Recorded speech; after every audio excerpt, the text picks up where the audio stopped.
The follow-up is simple. Ask a question, listen to the answer, then follow up. I'm your host, Noah Kozlov. Enjoy.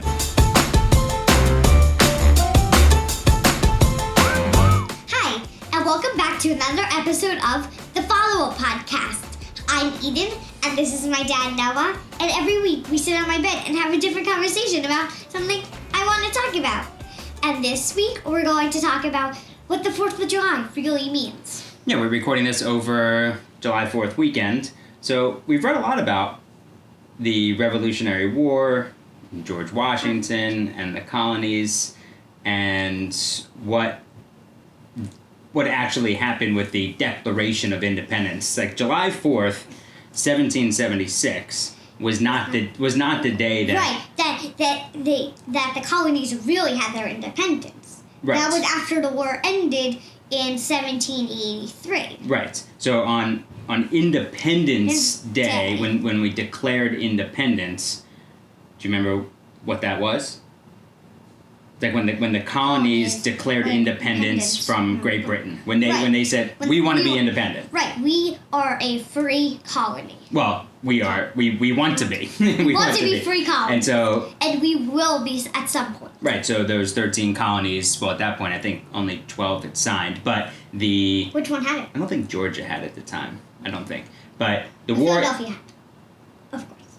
Well, Pennsylvania. Yeah, and Philadelphia was the first capital. Yeah. So in 1775, the war started in Lexington and Concord, and then the fighting continued, and then really over taxation without representation, with then the Boston Tea Party, the Stamp Act, etc., is when things really heated up towards independence. So when you think about, we're not going to discuss the war in detail, but when you think about independence and freedom, what does it mean to you? It means that we're free, so we're not owned from anybody. Like, you can do things, like, people don't tell you what you have to do, and, like, it's not, like, there's still rules of what you can't do, but, like, they're not owning you, like, you have to do this, you have to do this, you have to do this. Yeah, right, so you're free to not have to be told what to do. Right, you're free to vote. Right, you're free to own a house. You're free to practice. Land. You're free to practice your own religion. You're free to own land. Right. You're free to do things that aren't illegal. That aren't hurting anybody. Like even own land. Right. Because back in 1776, even though they said life, liberty, and pursuit of happiness, they were just speaking really to white males. Right. That wasn't to, everybody is free, because of course there was still slavery, but but also women. I mean, women couldn't vote. Couldn't participate, they couldn't own land, all that. So freedom at different times of our country has meant different things to different people, which has always been a problem. So it started like this, and then it adds on different things. Mm-hmm. Right. So I do think that these days, when there are some folks who will say, well, the Constitution says this, period. That's it. Well, when the Constitution was written, think about what the values and morals were of the country at that time, and that does not match what we have now. Right. Okay. Think about if they wrote take away the old Constitution, forget about that, okay? Mm-hmm. And think about a new Constitution. If this was before, think about if they wrote a new Constitution of everything that was now. What would people think now? Mm-hmm. Like, what would they think if we took everything now and we put it all the way back in 1776? Well, they wouldn't even be able to fathom that. And we wrote it, again, just saying, in general, if we had all that in 1776, what would people think now? Mm-hmm. So that's why we have all of these amendments to the Constitution, changes to the Constitution, like the abolishment of slavery and women's suffrage, so for voting rights, and we continue to have more and more amendments to the Constitution. Do you... But people haven't wrote on the Constitution. Right, but do you feel free and independent? Uh-huh. That's how kids should feel. Uh-huh. Yeah, that's how kids feel. But, like, okay, so in school, so you are free to do what, and you are not allowed to do other things that you're not allowed to do other things, but do you ever feel like, wait, I'm not allowed to do that, but I have freedom, I should be able to do that? Do you ever feel that way? No. Right. Okay, so tell me the things like in school that you're allowed to do and things that you're not allowed to do. So one thing you're allowed to do is when you finish a book, you can put it back in. When you're finished all your books, you can put them back and get new books. Great. Without telling anybody you're getting new books or asking if you can. Okay, good. You can write a book and then put that in your writing folder and then get a new booklet and start writing. Great. Free to do that. Mm-hmm. There You're free to are- bring anything you want for lunch. Yeah. Mhm. There are different sources of writing paper. You can get 4 lines, you can get 6 lines, you can get 8 lines, you can get 9 lines. No matter what. No matter what, you can get Great. whatever you feel most comfortable writing on. That's great. That's great. And imagine if you had every little thing you had to ask your teacher, and then your teacher had to decide whether or not you could do that or not based on whether you were a boy or a girl, whether you were black or white, whether you were Jewish or Catholic. That'd be crazy. Right.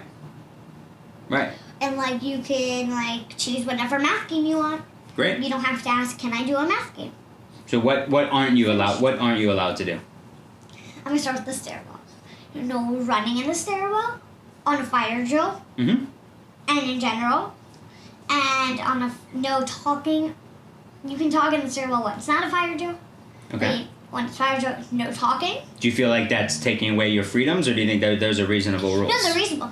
Yeah, I think so Because too. you don't, when talking in the stairwell Mhm. and running in the stairwell, you could trip, 1, and you need to get out of the building. Mhm. And 2 is for speaking, for talking to your friends in the stairwell, is because you can get distracted and be like, and the whole class is all the way over here.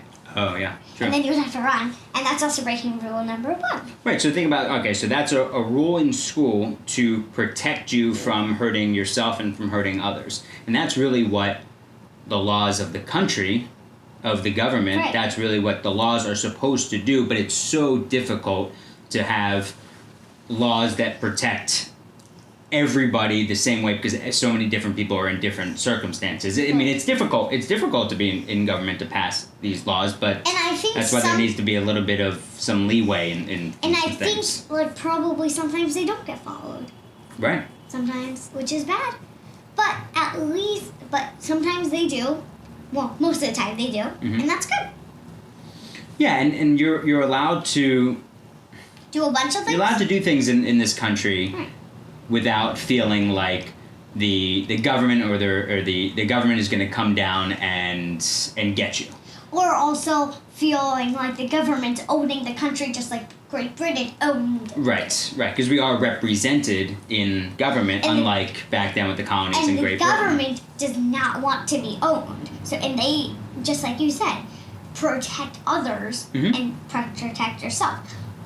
And we're supposed to, the freedom to vote, allowing everybody to vote, and that's why voting rights around the country are so important, to allow everybody to have a voice of who is representing them in government in all different forms, at the local level and at the city level, at the state level, and in at the federal level in the Senate. So you always want to feel like your best interests are represented, but that's oftentimes why we make changes in the government, because not everybody feels represented all the time, and that's tough. Right, like sometimes they change laws. Mm-hmm.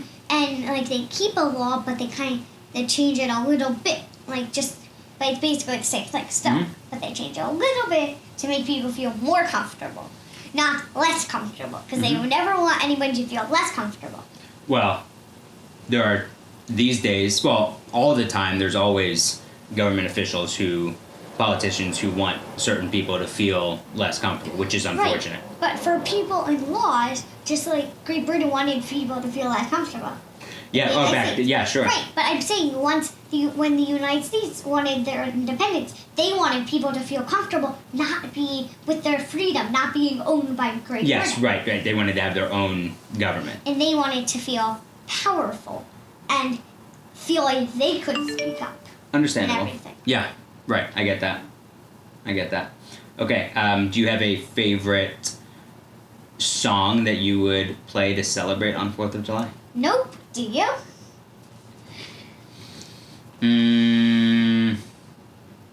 Nah, I don't think so. Maybe Katy Perry Firework. Yeah, that's a good song. Yeah, that's a good one. I mean, I liked watching that during the the Biden inauguration. inauguration. Yeah. Well, that was not at the inauguration. That was like at night. Right at night. It was a pretty poignant, powerful moment. Like it was a bit emotional. Yeah. Anything else? No. All right. I love you. I love you. Yeah.